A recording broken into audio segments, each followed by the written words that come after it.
ದೇವೇಗೌಡರ ಪತ್ನಿ ಚೆನ್ನಮ್ಮ ಆರೋಗ್ಯ ಗಂಭೀರ, ಮಣಿಪಾಲ್ ಆಸ್ಪತ್ರೆಯಲ್ಲಿ ಮುಂದುವರಿದ ಚಿಕಿತ್ಸೆ. ದೇವೇಗೌಡರು ಕುಮಾರಸ್ವಾಮಿ ಗದ್ಗದಿತ. ಭಾರೀ ಮಳೆ ಮುನ್ಸೂಚನೆ. ದಕ್ಷಿಣ ಕನ್ನಡದಲ್ಲಿಂದು ಶಾಲಾ ಪಿಯು ಕಾಲೇಜುಗಳಿಗೆ ರಜೆ. ಮೀನುಗಾರರಿಗೆ ಸಮುದ್ರಕ್ಕಿಳಿಯದಂತೆ ಎಚ್ಚರಿಕೆ. ಹೊಸ ಮುಖಗಳಿಗೆ ಮಣೆ, 60-40ರ ಸೂತ್ರ. ಸಂಪುಟ ವಿಸ್ತರಣೆ ಮತ್ತೊಂದು ವಾರ ಮುಂದೂಡಿಕೆ. ರಾಹುಲ್ ಕೈಯಲ್ಲಿ ಸಚಿವಾಕಾಂಕ್ಷಿಗಳ ಭವಿಷ್ಯ. ಟೌನ್ಶಿಪ್ ವಿರುದ್ಧ ಬಿಜೆಪಿ ಸಮರ. ಬಿಡದಿ ಪಾದಯಾತ್ರೆಗೆ ವಿಜಯೇಂದ್ರ ನಿರ್ಧಾರ. ಅಸೆಂಬ್ಲಿಯಲ್ಲಿ ಚರ್ಚಿಸೋಣ ಅಂದ್ರು ಸಿಎಂ. ಜೆವಿಎ ಚುನಾವಣೆ ಮುಂದೂಡೋ ಮಾತೇ ಇಲ್ಲ. ಸುಪ್ರೀಂ ಆದೇಶದಂತೆ ಎಲೆಕ್ಷನ್ ಗೆಂದ ಡಿಕೆಶಿ.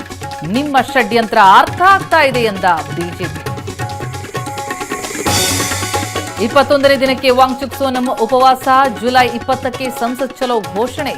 ಹೋರಾಟಕ್ಕೆ ಸೋನಾಕ್ಷಿ ಸೇರಿ ಬಾಲಿವುಡ್ ಮಂದಿ ಬೆಂಬಲ.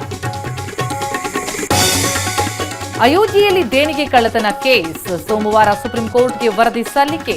ರಾಮ ಮಂದಿರ ಶುದ್ಧೀಕರಣ ಮತ್ತು ಪ್ರಾಯಶ್ಚಿತ್ತ ಕಾರ್ಯ. ದಿಢೀರ್ ಕೆಟ್ಟು ನಿಂತ ಹೋಟೆಲ್ ಲಿಫ್ಟ್. ಹೊರಬರಲಾಗದ ಸಂಸದ ಶಶಿ ತರೂರ್ ಪರದಾಟ. ಅಗ್ನಿಶಾಮಕ ಸಿಬ್ಬಂದಿಯಿಂದ ರಕ್ಷಣೆ.